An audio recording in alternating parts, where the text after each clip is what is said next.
So what's interesting about what we do, virtual reality and this audience for one, is that we can take these compelling, it's not I speak to lots of directors who kind of think about virtual reality as, it's beneath them, it's not good enough. But the fact is there are a billion headsets, a billion smartphones in the world.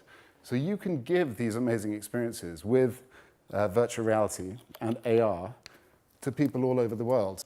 I'm just going to run through some of my favorites in the world. So I went to the Venice Film Festival yesterday, a couple of weeks ago, and they were showcasing the best in VR. Now this guy, if you ever get the chance to see, Eugene Chung, who is the CEO of Penrose Studios, created this animated world called Arden's Wake, which allows you put the headset on, so you're in VR, and it uses positional tracking. So the software and the hardware understands where you are in the room, and you can move in. And he created like this. So I was in this space, and this tiny little, that house there was literally about this big in front of me.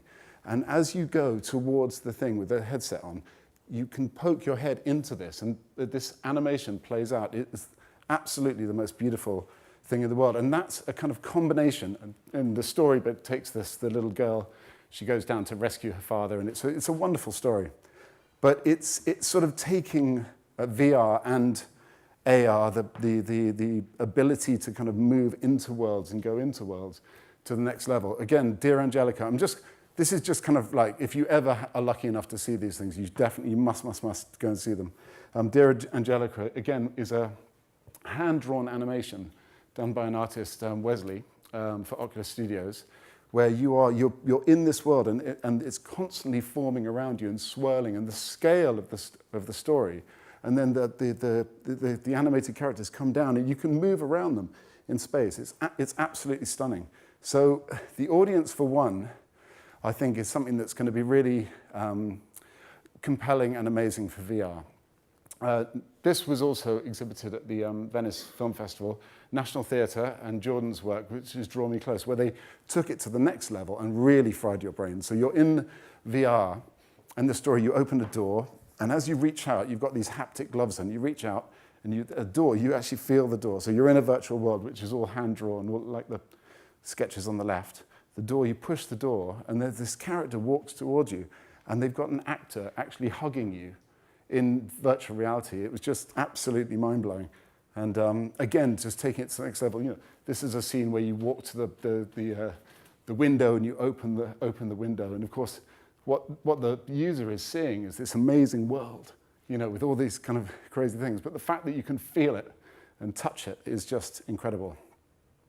So reach and how we see this, which is, I guess, my ridiculous claim at the beginning, which is AR is cooler than VR, because clearly what I've just shown you is pretty cool. It's like VR is pretty cool. So how could AR possibly tip this? Well, the reach at the moment is minimal for virtual reality. Like, you very rarely come across people who have those glasses, who have the headsets. So what AR does, and this is just a quick little overview of the sort of things right now, today, what's happening. So you've got cardboard and Gear VRs, and then as you go further along the list, the high-end stuff, so they're tethered to PCs, which then allow the positional tracking, and then Apple and Microsoft getting involved, and then the future, kind of like the Magic Leaps and the mixed reality stuff, which is happening. So that's going on right now. And it's crazy. It's crazy. Kind of feel sometimes a bit like a madman when I'm talking about these experiences, because people don't believe that they could be as good as you say it. And you really have to kind of try it. Has anyone tried positional tracking headsets? Hands up to who's tried?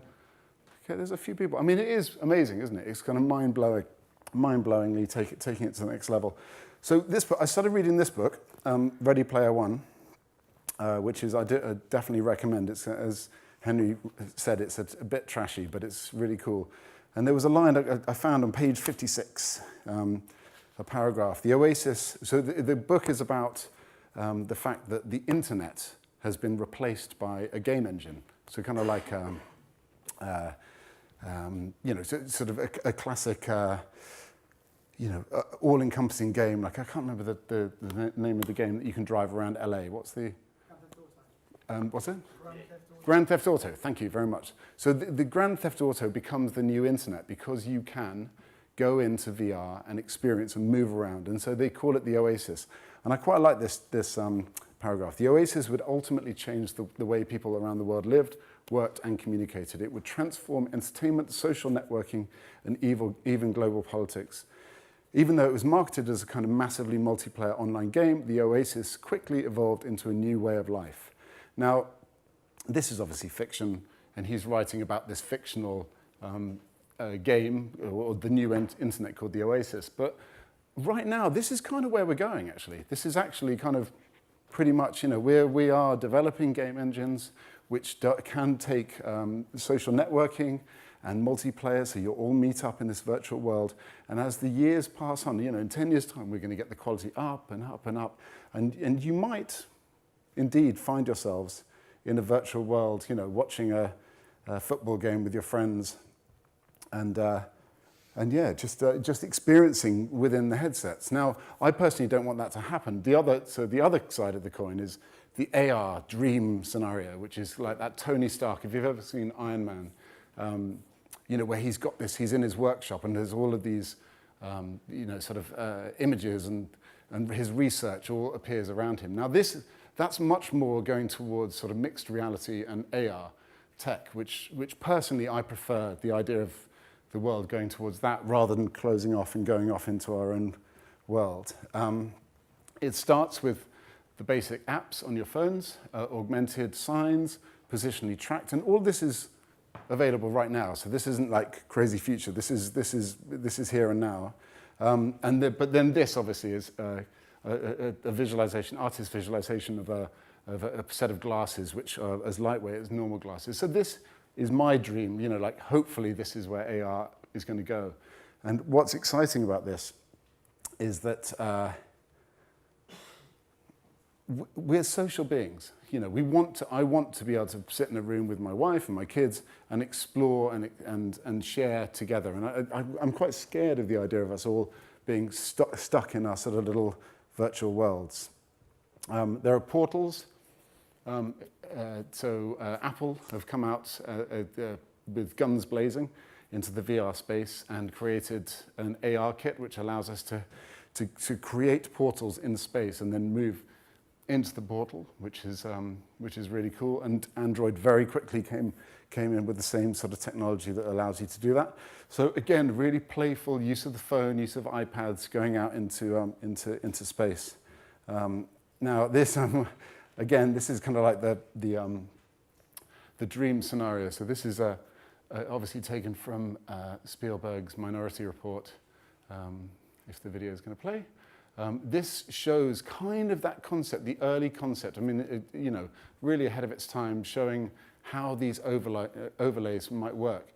Now, having talked to Microsoft and talked to all of the big tech players, the Googles in this world, this is how they see virtual reality. So they don't see virtual reality as the stuff that I'm producing where you make documentaries and you put a headset on. They're seeing this as a much more integrated approach to the way that we work. And actually, if you think about it, and it is kind of strange that we hunch over laptops and look at tiny little screens and do our work, when actually it should really, the way that we work and live, is it should all explode out. So I think it's nice seeing that these examples. Richard, you're out of your 15 minutes. Okay, cool. Okay. Do you want to wrap up? Yeah, of course.